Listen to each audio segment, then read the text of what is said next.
अब मैं बिला ताहीर आज के इस महफिल की रौनक और हमारे मेहमान जिला कौंसल दंदड़ कोट के उम्मीदवार मोहतरम जनाब सूफी मोहम्मद लतीफ़ भाट साहब को दावत देता हूँ कि वो अपने ख्यालात का इज़हार करें।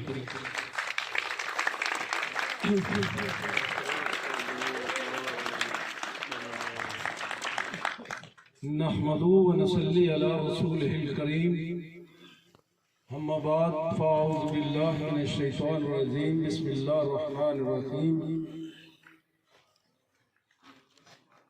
हम्द व सना उस ज़ाते अमता के लिए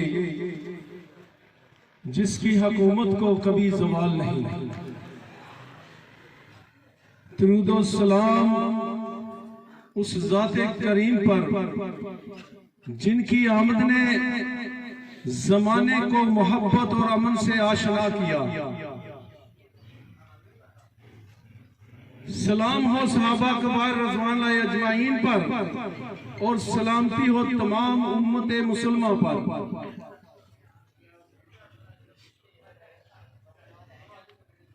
अल्लाह नूर समावाति व अर्द। मैं इससे पहले कि कोई आपसे बात करूं, दो तीन अशार जो है वो मेरे शेख हजरत अमीर मोहम्मद अकरम अमान रहमतुल्लाह ताला अलैह जो है उनके लिखे हुए हैं। तेरा हुस्न रोशन दोनों जहां में, तेरा हुस्न रोशन दोनों जहां में, तेरी नात कैसे कहां से कहूं मैं। मिली अजमते सारी आका तेरे कदम से, तेरा इब्ने आदम पे एहसान लिखूं मैं। हुकूमत खिलाफत रियासत शराफत ये तेरा हुस्ने तसर्रुफ कहूं मैं। मिले मौत आका गुलामी में तेरी, मिले मौत आका गुलामी में तेरी, तेरा बन के खादम जहां में जियूं मैं। जमाने में बांटू में खुशबू को तेरी, तेरा बन के कासब जमीन पे फिरूं मैं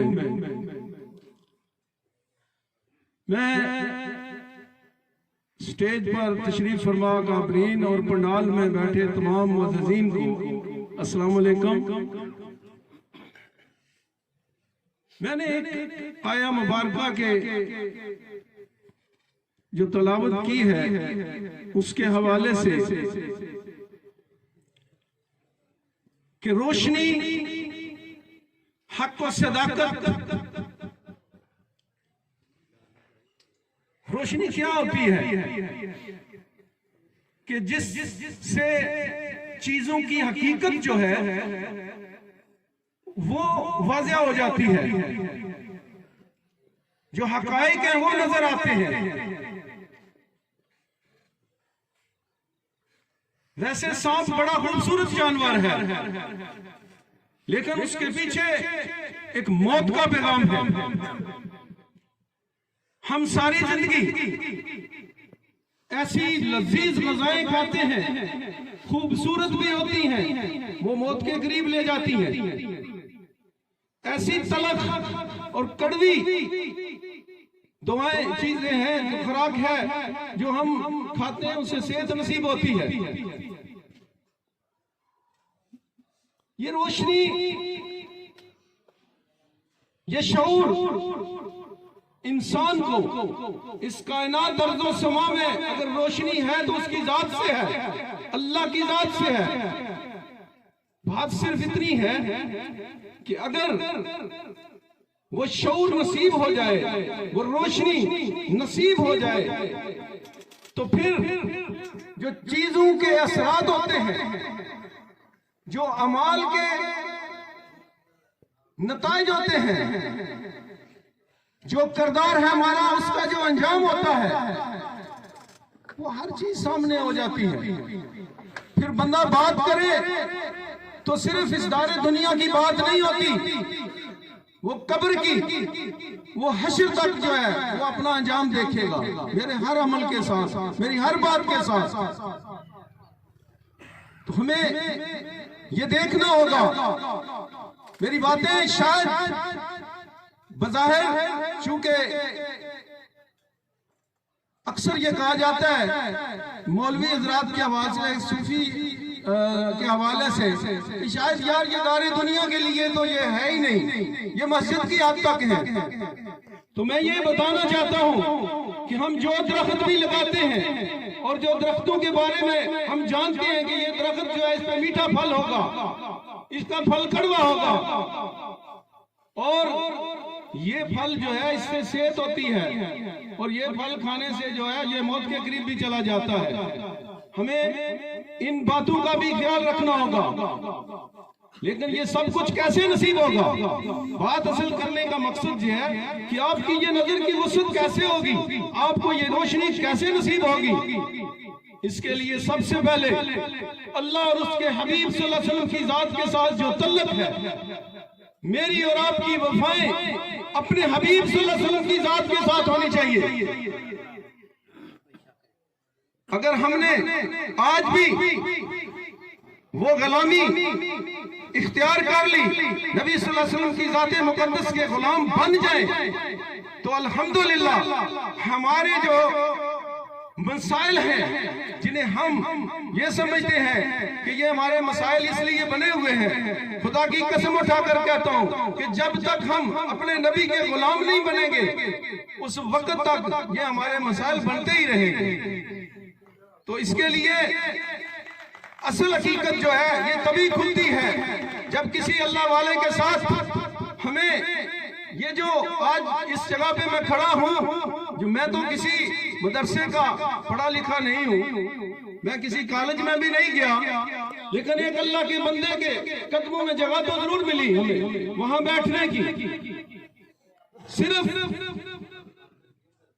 अल्लाह के उस बंदे ने कुरान की 3 तफसीरें लिखी हैं, कुरान का तर्जुमा लिखा है, और अल्हम्दुलिल्लाह ये दुनिया जो है जिसमें मैं और आप रह रहे हैं, इसमें रहने का जो तरीका है, जो सलीका है, वो मेरे और आपके उस हाल के कायनात ने कुरान की सूरत में, मेरे और आपके हबीब सल्लल्लाहु अलैहि वसल्लम की अरशादात की सूरत में आज भी वो मेरे शेख फरमाया करते थे, अजीब बात है, यहाँ कुरान मौजूद है, वहाँ मेरे हबीब सल्लल्लाहु अलैहि वसल्लम की जात मौजूद है। जहाँ आपके सल्लल्लाहु अलैहि वसल्लम के अरशादात मौजूद हैं, वहाँ मेरे नबी सल्लल्लाहु अलैहि वसल्लम की जात मौजूद है। तो हम क्यों ना वहाँ से पूछ लें कि हमने इस पे अमल करना है। रही बात इलेक्शन की, तो मेरे ख्याल में इस वक्त बिलखुसूस ये जो हमारी यूनियन काउंसिल है, इसमें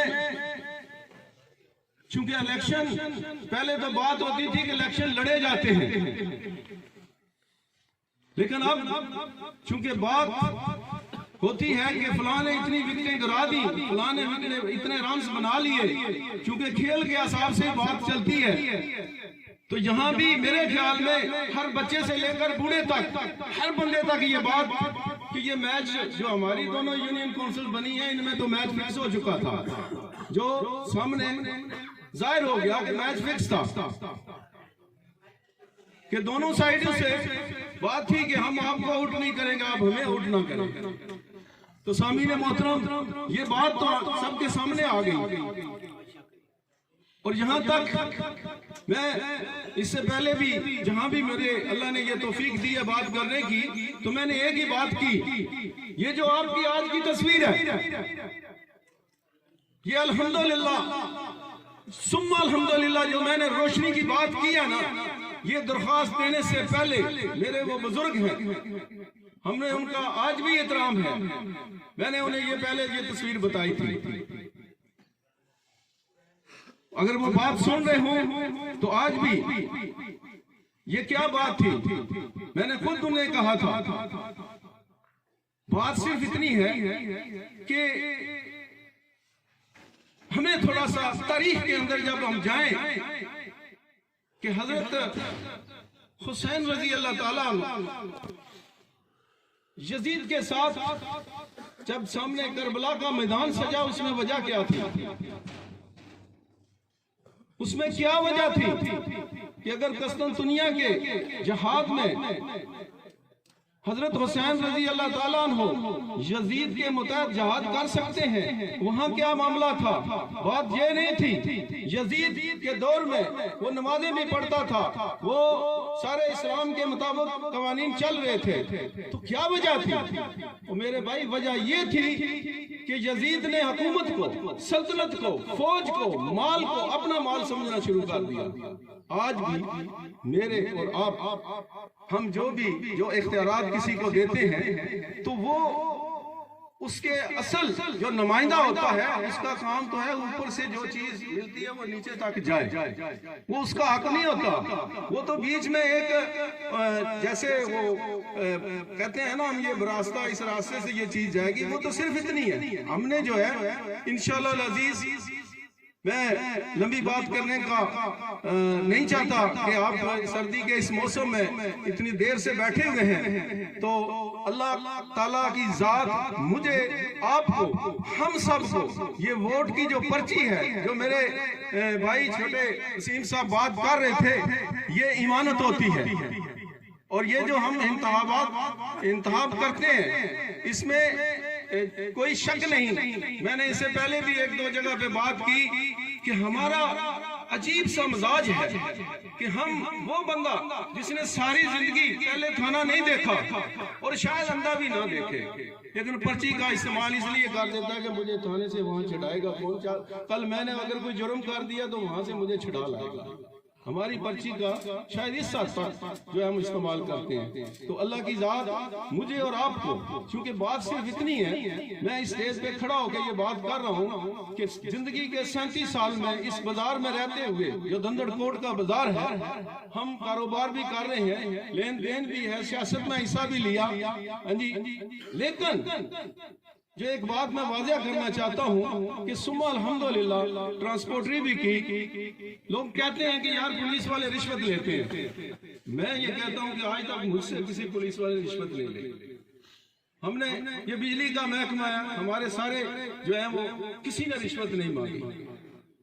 कोशिश ये करें कि हम अपने हकूक तो मांगते हैं, फराइज पूरे नहीं करते। हमें अपने फराइज पूरे करने चाहिए, इंशाल्लाह हक भी मिलेगा। इसी तरह हम ज़बानी तो बात ये करते हैं कि हम कश्मीर के मुजाहिदीन की, हम अपने मकबूजा कश्मीर के भाइयों की मदद करेंगे। और मेरे भाई, अगर मैं खुद खड़ा नहीं हो सकता अपने पांव पे, मैं दूसरे को सहारा कैसे दूंगा? तो अल्लाह की जात मुझे और आपको अपने पांव पे खड़ा होने की तौफीक दे, हमारे मुल्क को इस्तेकामत अता फरमाए। ये मुल्क लैलतुल कदर की रात को मिला था, इसमें बड़ी कुर्बानियां दी हैं लोगों ने। ये ट्रेन जो थी उसमें वो सारे ज़बह किए गए, किस लिए? कि पाकिस्तान का मतलब क्या? ला इलाहा इल्लल्लाह। और मैं आपको आज एक वाकया अपनी इस रियासत आजाद कश्मीर का सुनाना चाहता हूँ। हो सकता है कुछ अब आपने सुना भी हो, क्योंकि मेरा तकरीबन कश्मीर के अंदर अल्लाह अल्लाह के हवाले से मैं आता जाता रहता हूँ। मेरे हमारे बड़े बुजुर्ग साथी हैं, हमसे भी वो पुराने साथी हैं अल्लाह अल्लाह करने वाले। तो वो राजा सखी दलेर मोहम्मद, जिनको फातेह कोटली कहते हैं, उनके भांजे हैं। अजीब बात है ये वाकया, शायद उन्हें फातेह कोटली क्यों कहते हैं? उनका मजार बना हुआ है, गवर्नमेंट ने मजार बनाया हुआ है कोटली में, और उन्हें फातेह कोटली कहते हैं इसलिए कि जब ये पाकिस्तान हिंदुस्तान की तकसीम हो रही थी और इस रियासत के हवाले से जब बात चल रही थी, तो जो बुजुर्ग, कुछ हमसे भी जो बुजुर्ग हैं वो इस बारे में तो जानते होंगे, कुछ जत्थे बने मुसलमानों का, उधर से वो सिख अहबाब। हुआ ये कि एक जत्था जिसकी रहनुमाई, जिसके साथ राजा सखी दलेर मोहम्मद साहब थे, वो बैठे हुए थे। दूसरी साइड से जो जत्था आ रहा था, जो उनकी रहनुमाई कर रहे थे, वो उनके सके मामू थे और वो ज़ैलदार थे उस वक्त। तो जो बंदा साथ बैठा हुआ था उसके हाथ कांपने शुरू हो गए। तो राजा सखी दलेर मोहम्मद साहब ने पूछा कि अजीब बात है कि आपके हाथ क्यों काम रहे हैं? उन्होंने कहा बात यह है कि आगे से आपके मामू आ रहे हैं। उन्होंने कहा ठीक है, फिर ये मुझे दे दें, बंदूक मुझे दे। और उन्होंने वो उनको फायर कर दिया। मेरा बात करने का ये वाकया सुनाने का मकसद ये है कि यार अजीब बात है, इतनी कुर्बानियां दी, क्या हम अपने इस मुल्क के साथ, इस रियासत के साथ जो मेरा और आपका फर्ज बनता है कि क्या हम इसको लूट रहे हैं या हम इसकी एक पाई पाई का जो हिसाब है वो मैंने और आपने देना है? मेरा दंदड़ के उस ग्राउंड में जहां ये सारे लोग बैठे हुए हैं, मेरे ख्याल में कोई ऐसा फर्ज नहीं होगा, क्योंकि मेरी उम्र अगर 60 साल है तो मुझसे बड़े भी यहाँ मौजूद हैं और जो छोटे हैं वो भी। तो क्या 50 साल से जो ग्राउंड था उस पे जो कब्जा हुआ, जो आगे वो शिफ्ट हुआ, मुझे आज भी और इससे पहले भी ये कहा गया कि यार ये बात छोड़ दे, हो सकता है आपको और भी वोट मिल जाए, वोटों की जरूरत नहीं है, बात हक की है वो करते रहेंगे और ये होगी। और इंशाअल्लाह अजीज जो मंशूर दिया है आप उसको बाकायदा देखें, उसको पढ़ें। इंशाअल्लाह अजीज आप आवाज के साथ आवाज मिलाएं और जो इख्तियारात ये जो मेंबर जिला कौंसिल बनता है, जो उसके इख्तियारात होंगे, जो उसके पास जो चीज आएगी, अगर अल्लाह की जात ने ये चीज दी तो इंशाअल्लाह उसको नीचे तक वो हर शख्स का जो हक हकूक बनता होगा कोशिश करेंगे इंशाअल्लाह अजीज।